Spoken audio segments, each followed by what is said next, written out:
women demonstrating against the military in there. We would want to get more updates on this particular development. But let me bring in Adib Saani. He's a security analyst, and he joins us for a conversation on the back of this development. But Adib, very shortly, I'll be taking you off even from the Bawku scene and also try to get some updates on a particular incident. First of all, what do you make of the attempt to destroy a fuel station in Bawku with the use of a rocket-propelled bomb? Is it your worst fear coming to pass? I mean, if you know a bit about the story, you can share with my viewers even before we come to this latest development.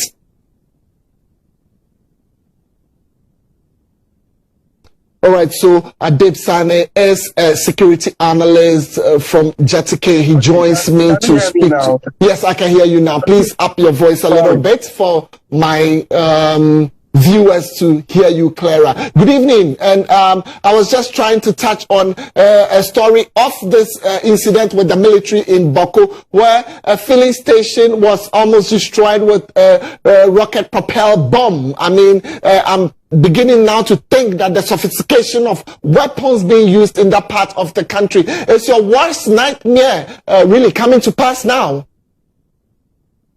Absolutely, Bawku. If you take a closer look, a cursory look at the type of weaponry that is used in that area, mostly they are assault rifles, from AK-47 to G3 to AR-15 to other types of weapons that are very much related to these assault rifle types that I've mentioned.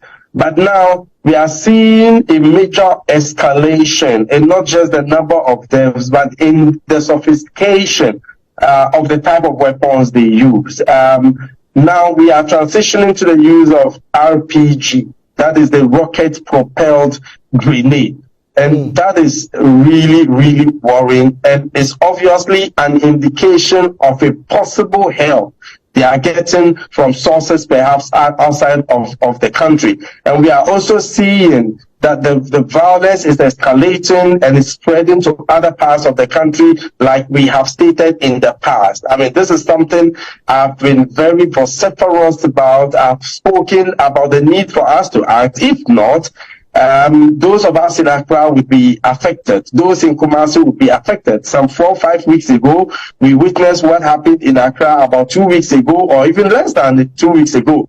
We saw what happened at Aveno in Accra. We've seen what is happening in Bolga, and it's even on the back of an attempted killing of another individual in Bolga some time ago. So this is really worrying.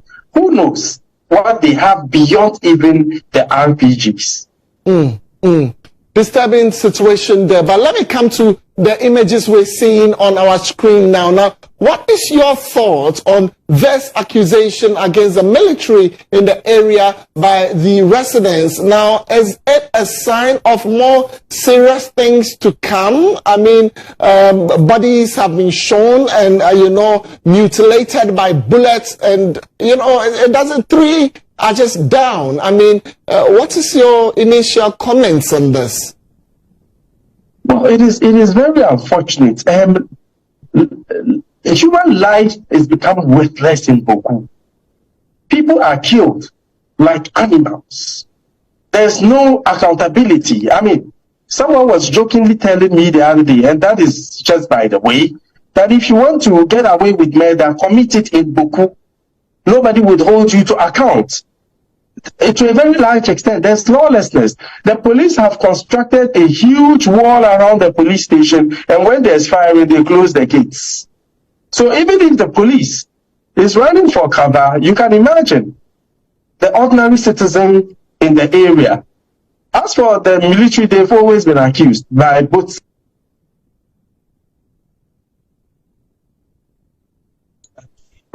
the Mamprusis are accusing the military. So by the nature of their,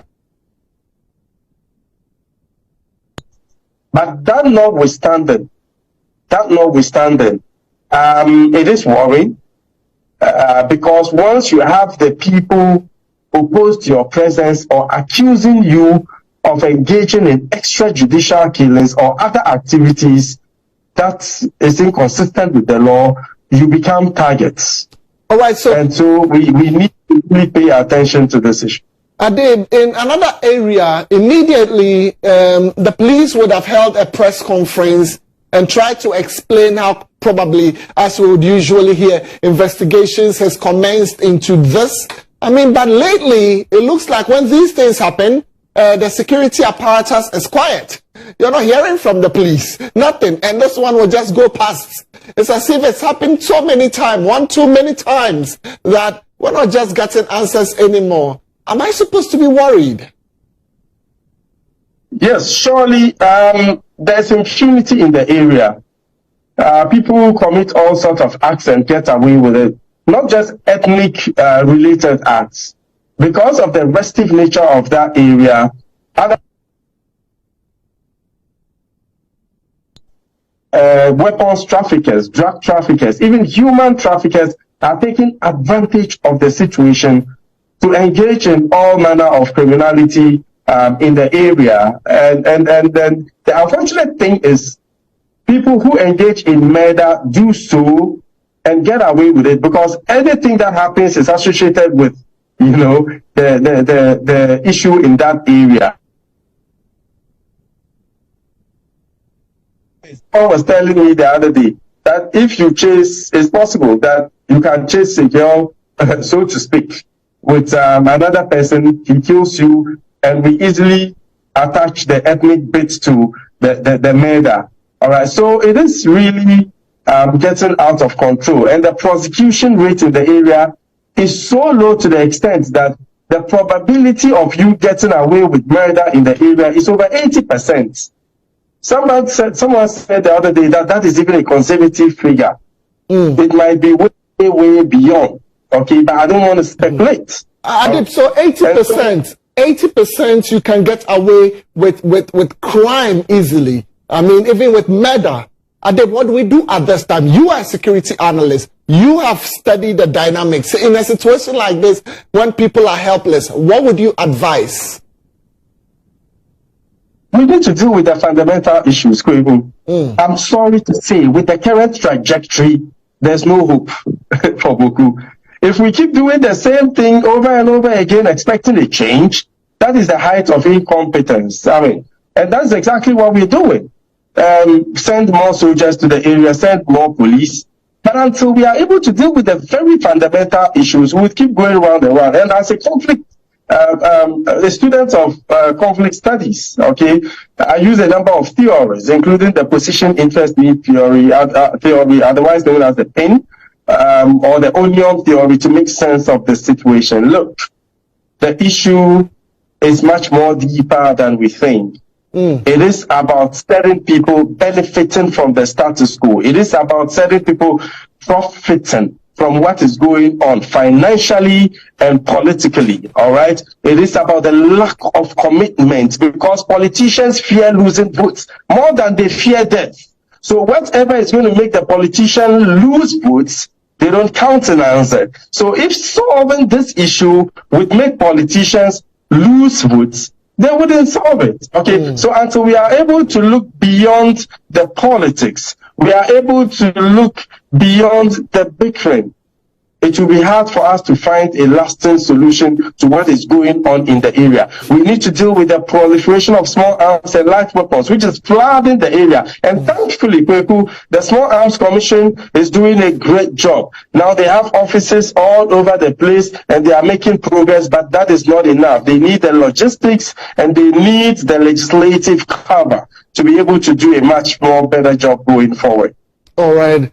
Adib, thank you. Thank you for your counsel, and I'm sure all the stakeholders would be listening tonight. We're grateful. Adib Saani is a security analyst with the Jatake Security Center. Well,